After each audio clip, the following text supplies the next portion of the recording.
कभी सोचा है कि हर नाकामी के पीछे हमारा मन एक कहानी बना लेता है, एक बहाना, एक वजह जो हमें यकीन दिला देती है कि भई हमसे तो ये हो ही नहीं पाएगा। आज हम उसी कहानी के जाल को तोड़ने वाले 5 अचूक नियमों को एक कहानी के जरिए समझेंगे। चलिए इसी सोच से शुरू करते हैं। असली लड़ाई ना बाहर नहीं, हमारे अंदर चल रही है। सबसे बड़ी दीवार कोई और नहीं बल्कि वो कहानी है जो हम खुद को सुनाते हैं कि हमारी किस्मत ही खराब है, या हम में वो बात नहीं, या फिर मेहनत करने का कोई फायदा ही नहीं है। तो हमारी कहानी का हीरो है अर्जुन, एक ऐसा नौजवान जो अपनी ही बनाई हुई कहानी में कह सकते हैं कैद था। जब भी कोई उसे मेहनत करने को कहता, उसका एक ही जवाब होता, किस्मत में होगा तो मिल जाएगा, मेहनत से क्या होता है। मतलब वो कोशिश करने से पहले ही हार मान चुका था। तो एक दिन एक ज्ञानी गुरु ने अर्जुन को ये सब कहते हुए सुन लिया। उन्होंने अर्जुन की आंखों में छिपी निराशा और बेचैनी को एक पल में पहचान लिया और फैसला किया कि इस लड़के को इस जाल से बाहर निकालना ही होगा। गुरु ने अर्जुन से कहा, अगर सच में बदलना चाहते हो तो 21 दिन के लिए सब कुछ भूलकर मेरे साथ चलो। अब सोचिए, आज तक किसी ने अर्जुन को सफलता की ऐसी पक्की गारंटी नहीं दी थी। उसके दिल में उम्मीद की एक छोटी सी किरण जगी और वो गुरु के साथ चल पड़ा। आश्रम पहुंचकर गुरु ने एक बड़ी अजीब बात नोटिस की। अर्जुन दिन भर बेचैन रहता और रात में उसे ठीक से नींद नहीं आती थी। गुरु समझ गए कि अर्जुन की जो बची खुची एनर्जी है ना, वही रात में चिंता बनकर उसे अंदर ही अंदर खाई जा रही है। और यहीं से हुई पहले नियम की शुरुआत।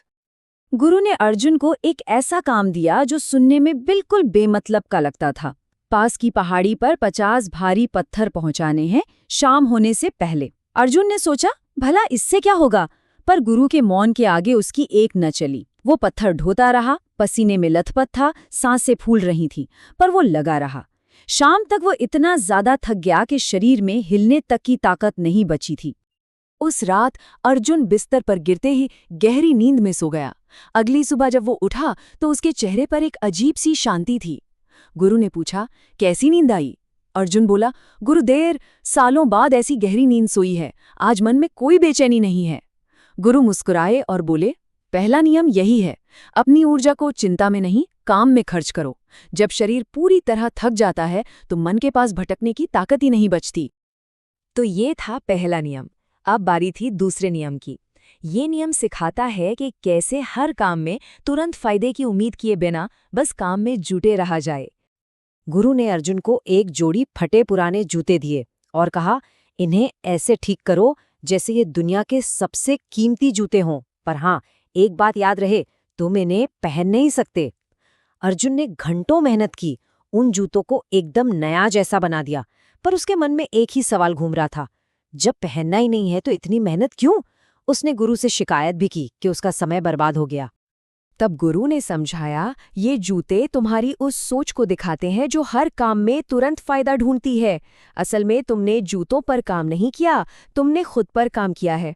तुमने धैर्य सीखा, एक हुनर सीखा। मेहनत कभी बेकार नहीं जाती, वो तुम्हारी क्षमता बढ़ाती है, तुम्हारी संभावना को जगाती है, भले ही उसका नतीजा तुरंत न दिखे। अब आते हैं तीसरे नियम पर, जो हमें सिखाता है कि मुश्किलों को देखने का नजरिया कैसे बदला जाए, क्योंकि हर मुश्किल बोझ नहीं होती। गुरु ने क्या किया, अर्जुन के हाथ पर एक नुकीली जड़ जबरदस्ती बांध दी। दिन भर अर्जुन को दर्द और गुस्सा आता रहा। अगले दिन गुरु ने वो जड़ उसके सामने रख दी और कहा, अब तुम्हारी मर्जी है, चाहो तो बांधो या फेंक दो। अर्जुन ने एक पल सोचा और फिर उस जड़ को खुद अपने हाथ पर बांध लिया। शाम को गुरु ने पूछा, आज दर्द नहीं हुआ? अर्जुन ने कहा, दर्द तो हुआ गुरुदेव, पर आज गुस्सा नहीं आया, क्योंकि ये मेरा फैसला था। गुरु ने समझाया, बस यही तीसरा नियम है।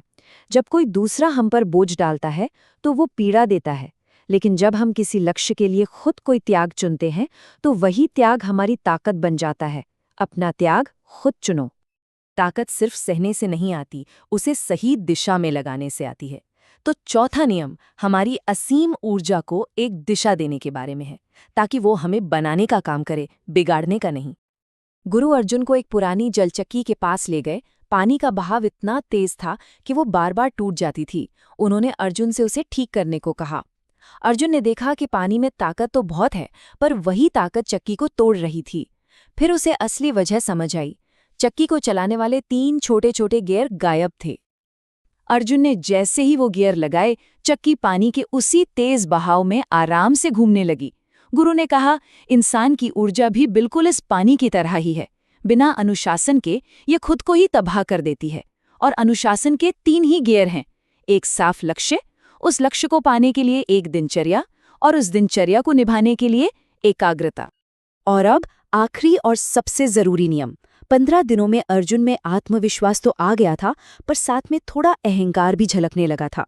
गुरु जानते थे कि बिना लगातार सीखे मेहनत भी एक जगह आकर रुक जाती है। गुरु ने अर्जुन को 3 मोटी-मोटी किताबें दी। अर्जुन झिझकते हुए बोला, गुरुदेव, मुझे पढ़ना अच्छा नहीं लगता और मुझे कुछ याद भी नहीं रहता। गुरु ने कहा, पढ़ना याद रखने के लिए नहीं होता, सोचना सीखने के लिए होता है। अर्जुन ने बेमन से पढ़ना शुरू किया, पर धीरे-धीरे उन किताबों में लिखी बातें उसे सोचने पर मजबूर करने लगीं। अब अर्जुन गुरु से गहरे सवाल पूछने लगा था। तब गुरु ने कहा, यही 5वां नियम है। मेहनत अपनी जगह है, पर सही दिशा में मेहनत करने के लिए लगातार सीखना जरूरी है। जो सीखना बंद कर देता है, वो एक ही गलती बार-बार करता है और दौड़ में बहुत पीछे रह जाता है। 21 दिन बाद अर्जुन एक नया इंसान था। वो घर लौटा और इन 5 नियमों को अपने जीवन का आधार बना लिया। अगले 10 सालों में उसने वो सब कुछ हासिल किया जो उसे कभी नामुमकिन लगता था। उसने अपनी पुरानी किस्मत को कोसने वाली कहानी मिटाकर अपनी मेहनत की एक नई कहानी लिख दी थी। तो चलिए इन 5 नियमों को एक बार जल्दी से दोहराते हैं। पहला, अपनी ऊर्जा का पूरा इस्तेमाल करो। दूसरा, नतीजे की चिंता किए बिना तैयारी में जुटे रहो। तीसरा, अपने हिस्से का त्याग खुद चुनो। चौथा, लक्ष्य, दिनचर्या और एकाग्रता से अपनी ऊर्जा को सही दिशा दो। और 5वां, हमेशा सीखते रहो। और अब सबसे जरूरी सवाल, वो कौन सी नकली कहानी है जो हमें रोके हुए है? और उस कहानी को हमेशा के लिए बदलने के लिए वो कौन सा एक छोटा सा चैलेंज है जिसे आज खुद चुनने का फैसला किया जा सकता है? सोचिएगा जरूर।